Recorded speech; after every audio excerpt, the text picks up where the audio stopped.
Fala, filhotes, vocês estão vivos? No vídeo agora nós vamos falar um pouquinho dessa obra aqui, ó.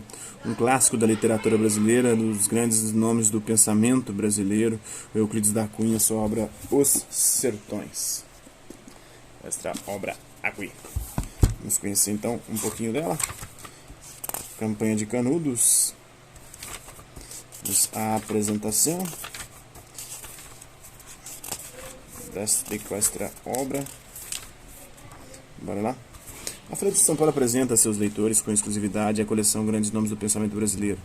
Nela estão reunidos alguns dos mais importantes autores e obras clássicas da história da economia, da sociologia e da literatura que permitem redescobrir o país e toda a riqueza e complexidade da cultura brasileira. Às voltas com a comemoração dos 500 anos do descobrimento, o leitor vai entender como e por que o Brasil se tornou o que é. Os livros foram escritos em diferentes épocas e tratam de longos períodos da história brasileira, desde antes do descobrimento até o século XX. Eles analisam a formação do país e de seu povo, os conflitos que atravessaram a história e os que ainda atingem a sociedade brasileira. Buscam entender as características das relações sociais e raciais e as razões do atraso econômico e político do país. Cada volume da série conta com um guia de leitura escrito especialmente para esta coleção, que inclui um resumo das ideias do autor, sua biografia e uma cronologia básica.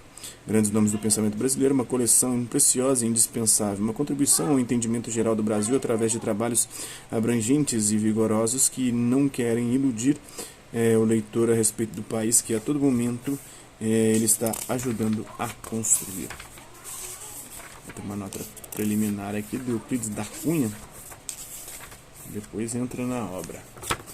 Conheci um pouco dessa obra. Espero que vocês tenham gostado do vídeo. Quem curtiu, dá um like. Quem não curtiu, dá um dislike. Se interessar pelo conteúdo do canal, se inscrever.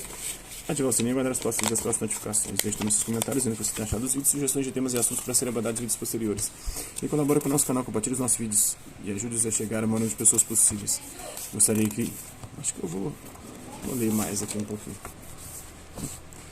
Nota preliminar. Escrito nos raros intervalos de folga em uma carreira fatigante, este livro, que a princípio se resumia à história da campanha de Canudos, perdeu toda a atualidade rememorada a sua publicação em virtude de causas que temos por escusado apontar. Demos-nos por isso outra feição, tornando apenas variante de assunto geral o tema, a princípio dominante, que o sugeriu. Intentamos esboçar palidamente, embora ante o olhar de futuros historiadores, os traços atuais mais expressivos das sub-raças sertanejas do Brasil. Olha só, sub-raças.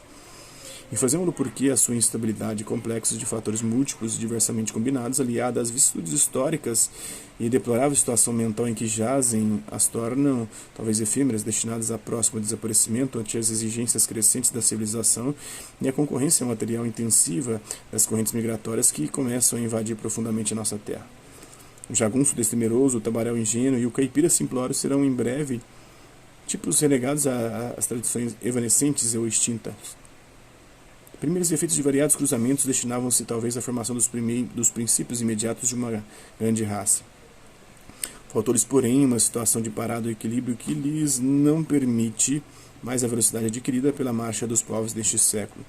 Retardatários hoje, amanhã se extinguirão de todo. A civilização avançará nos sertões impelida por essa implacável força motriz da história, que Gumplowicz, maior do que Hobbes, obrigou num lance genial no esmagamento inevitável das raças fracas pelas raças fortes. Olha só o eugenismo aqui, né? O racismo, a visão de raças, né? De uma raça superior e outra inferior. A campanha de Canudos tem por isso a significação inegável de um primeiro assalto, ainda talvez longa. Nem enfraquece o acerto, o termo lá realizado nós, filhos do mesmo solo. Porque etnologicamente indefinidos, sem tradições nacionais uniformes, vivendo parasitariamente à beira do antigo Atlântico, à beira do Atlântico dos princípios civilizadores elaborados na Europa, e armados pela indústria alemã, tivemos na ação um papel singular de mercenários inconscientes. Além disso, mal unidos àqueles extraordinários patrícios, pelo solo em parte desconhecido deles, de tudo nos separa uma coordenada histórica, o tempo. Aquela campanha lembra um refluxo para o passado, e foi, na significação integral da palavra, um crime. Denunciemo-lo, e tanto quanto permitir a firmeza do nosso espírito, façamos jus ao admirável conceito de Taine sobre o narrador sincero que encara a história como ela o merece, né? Aí tem um trecho aqui, em francês, né? São Paulo, 1900, Euclides da Cunha. Não vou ler porque eu não vou atormentar vocês com o meu horroroso francês. Capítulo 1, Planalto Central do Brasil desce nos litorais do sul, em escarpas inteiriças altas e abruptas, soberba os mares e desata-se em charlatões nivelados pelos visos das cordilheiras marítimas estendidas do Rio Grande a Minas. Mas ao derivar para as terras setentrionais, diminuiu gradualmente de altitude, ao mesmo tempo que descamba para a costa oriental e andares os repetidos socalcos que o despem da primitiva grandeza, afastando-o consideravelmente para o interior.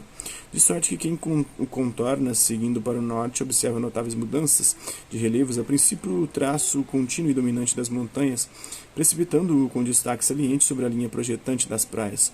Depois do segmento de orla marítima entre o Rio de Janeiro e o Espírito Santo, um aparelho litoral revolto, feito da envergadura desarticulada das serras, riçado de cumeadas e corroído de angras, e escacelando-se em baías e repartindo-se em ilhas, e desagregando-se em recifes desnudos, à maneira de escombros do conflito secular que ali se trava entre os mares e a terra.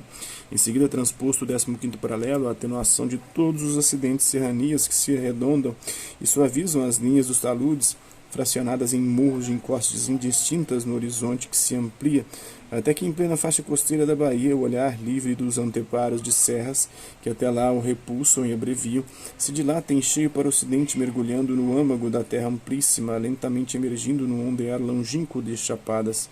Este face geográfico resume a morfogenia do grande e maciço continental. Esse é um trecho dessa obra, espero que vocês tenham gostado do vídeo. Hasta la vista, amigos, até a próxima.